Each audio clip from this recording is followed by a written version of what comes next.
साथ मिल मिल के इतनी मीटिंग्स की हैं और उनकी बातें सुनी है कि आपको क्या चाहिए। अगर हम अपने एसी कमरे में हम या अफसर बैठ के ये सोचे कि हमें सब कुछ पता है, हमें कुछ नहीं पता। हमें नहीं पता टेक्सटाइल कैसे काम करता है, हमें नहीं पता ये हॉस्पिटैलिटी इंडस्ट्री कैसे काम करती है, हमें नहीं पता रियल एस्टेट क्या। आपकी क्या तकलीफें, आपको क्या चाहिए। ये सारी मीटिंग्स के बाद मोटे मोटे तौर पे एक बात निकल के आई कि लोग सरकार से दुखी हैं, सरकार की इंटरफेरेंस से दुखी हैं। अगर एक ही डिमांड है कि सरकार इंटरफेयर करना बंद कर दे, हमें अपना काम करने दो, हमें अपना धंधा करने दो। 24 घंटे हम सरकार का कभी ये डिपार्टमेंट, कभी वो डिपार्टमेंट, कभी ये अप्रूवल, कभी वो अप्रूवल, कभी ये पेनल्टी, कभी ये धमकी, कभी ये इंस्पेक्टर, कभी वो इंस्पेक्टर, फंसे हुए हैं सारे हमारे व्यापारी इस तामझाम के अंदर। तो वहां से हमने प्रेरणा लेके कई सारी चीजें शुरू की।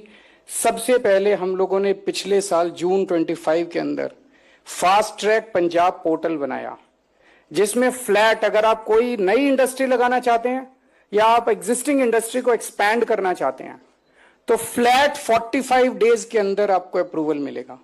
सिंगल विंडो सिस्टम, आप वहां पे अप्लाई कीजिए, ऑनलाइन अप्लाई कीजिए, आपको किसी से मिलने की जरूरत नहीं है, कहीं जाने की जरूरत नहीं है। 45 डेज में अगर आपको अप्रूवल ना मिले तो 46वें दिन कंप्यूटर के अंदर सॉफ्टवेयर में डाल दिया, ऑटोमेटिक जनरेट हो जाता है कंप्यूटर से, आपको डीम्ड अप्रूवल, सारे डिपार्टमेंट्स की अप्रूवल मिल गई, आपको कहीं जाने की जरूरत नहीं है। जब मैं ये कह रहा हूं, आप में से बहुत सारे लोग सिनिकली सोच रहे होंगे मन में, पूरे देश के अंदर, मैं भी पहले सरकार में ही काम करता था, एक अफसर की तरह काम करता था। ये सिंगल विंडो शब्द बड़ा खराब हो गया, जिसको देखो वही कहता सिंगल विंडो, जिसको देखो वही कहता सिंगल। होती नहीं है सिंगल विंडो, कहीं कहने को होती है सिंगल, पर पंजाब की अलग है।